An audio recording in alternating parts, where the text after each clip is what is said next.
Hi quilters! Welcome to the 11th video in our series of projects to use leftover 2.5-inch strips of fabric or jelly rolls. This pattern is called Type It and uses one colorful jelly roll and one white junior jelly roll.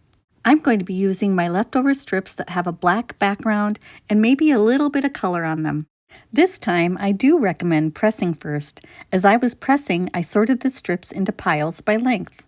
Some of the strips were full width of fabric strips, some were longer piece strips, and then I just made piles with the different lengths, short, medium, and a little bit longer than medium. Plus, I found one that was the perfect length for the binding. I probably made it for a different project and lost it before I could use it, or I decided to use a different binding altogether. Luckily, I saved it, and now I get a chance to finally use it on a quilt. I'm using this white Grunge Junior Jelly Roll. If I'd had enough light strips left over from other projects, I probably would have used those, but I've been using them up in other projects, so it's time to break out some new fabric. I'm going to set aside 2 of the strips and cut the rest on the fold to end up with 36 strips that are about 22 inches long. If you are going to use leftover strips for the light, make sure that all 36 of the pieces are the same length. You could even piece smaller sections to get the right length. The colorful strips need to be about 42 inches long or full width of fabric as cut off the bolt from selvage to selvage. I'm going to sew my full length strips to the white strips first. If I have duplicate strips of any fabric, I'm only going to use 1 or 2 of them. I want to have a wide variety of patterns and designs in the quilt top for more visual interest. For the strips that are longer than 42 inches, I'm going to cut them down to size. For the strips that are shorter than 42 inches, I will piece them together end to end to get the length that I need. I'm going to make myself a length guide here at my sewing station so I can quickly measure the strips. I'm going to cut a piece of this blue tape, 42 inches long, and put it on my sewing table. Now, instead of reaching for my measuring tape with every single strip, I can just compare the strips to the blue tape to know if I need to add more length or trim it to size. Now that we have everything ready to go, it's time to start sewing. With right sides together, sew a white strip to both ends of a 42-inch strip. Usually I'd say use 1/4-inch seam allowances, but this time I'm sometimes not using 1/4-inch seam allowances. I want to make sure that the selvage edges aren't going to show. I will trim the seams to a 1/4 inch later. Basically, we're sewing a loop of fabric. Keep them as loops at this point, do not cut them. Now you can just keep feeding them through the machine until all of your white strips have been used up.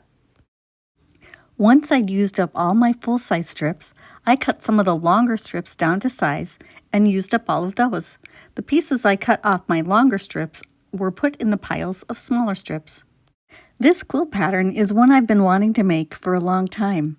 The bonus is that it's also black and white quilt. I like to make those once in a while for fun. They are so striking in their simplicity. But this pattern could be made in any 2 colors, blue and white, red and white, or you could flip the values and use the darker blue or black in the center with a lighter fabric on the outside. Blue with yellow, black and orange.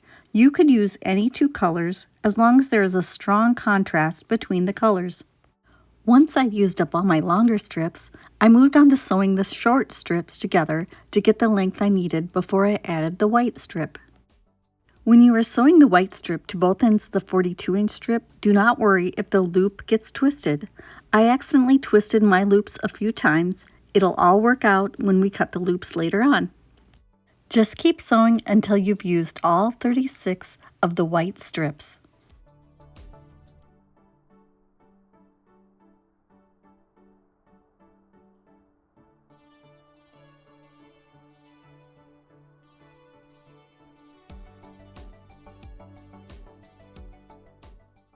If this is the first video you found in our series to use 2.5-inch strips, we will leave a link in the description below for the playlist to all of the videos we've put out so far.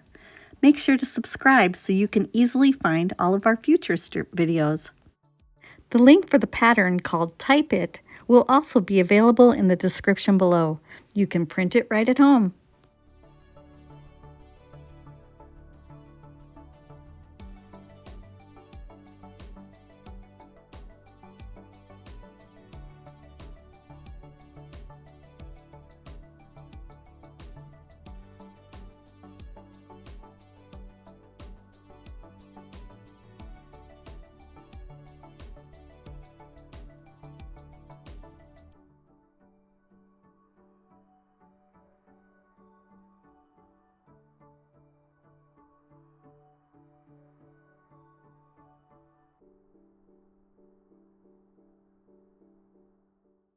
Once all of your white strips have been used, cut the loops apart from each other and trim the seams to 1/4 inch seam allowances as needed. I cut them apart at my sewing table just using a scissors, but you could also go to the cutting table and use your rotary cutter.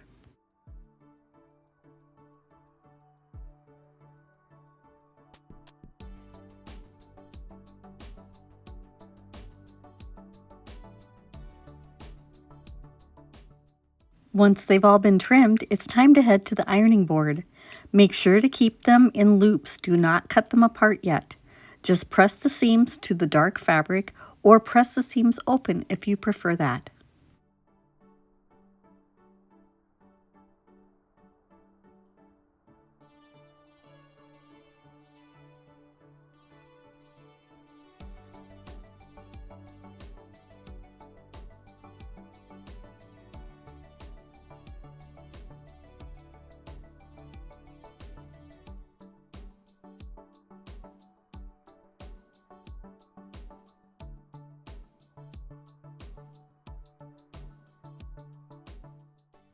I ended up with 18 pieced loops and 18 whole strip loops.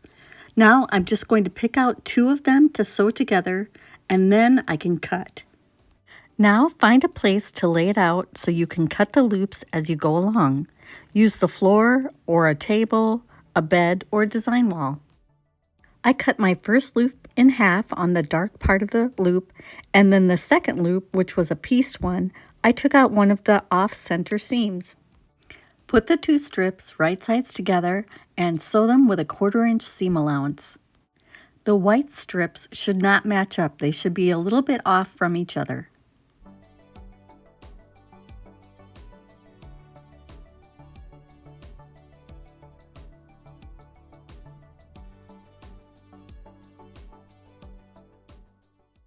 Use a safety pin to mark which end you start sewing the seam. We're going to leave that in until the very end. If one strip is longer than the other, just trim off the excess fabric with scissors. After each strip that is sewn on, you will need to press the strip set. This will help keep the quilt flat and make it easier to work with and prevent the whole thing from turning into a curvy mess. I highly recommend pressing the seam open. That way it's easier to keep it straight as you're pressing. If it needs some convincing to lay flat, some Mary Ellen's Best Press spray should do the trick.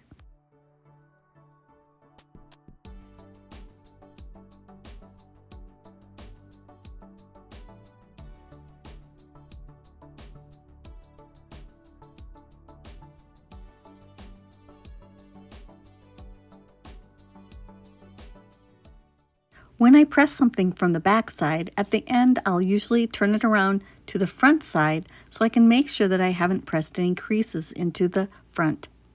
Once it's pressed, lay it out and determine where to cut the next 2 loops to offset the white strips in the centers. Pin them in place and head back to the sewing machine.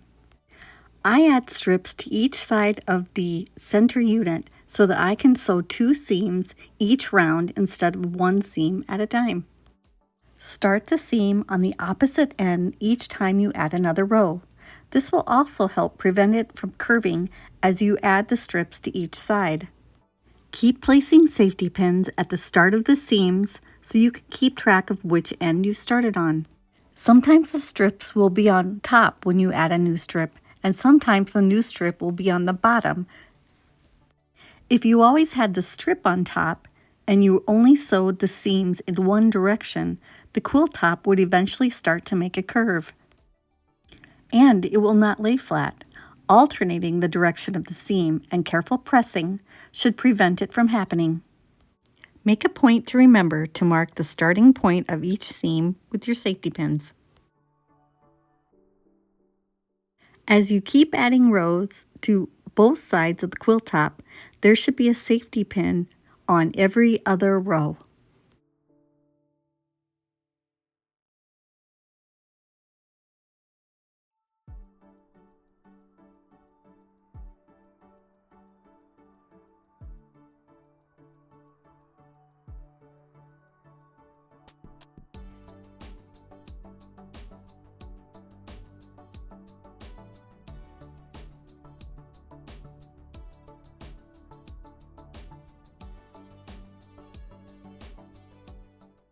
The nice thing about using the safety pins to mark where you started each of the rows is that if you have to walk away from this project for any amount of time, you will always know where you started the last seam.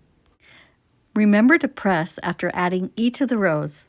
Just keep adding rows until you're done.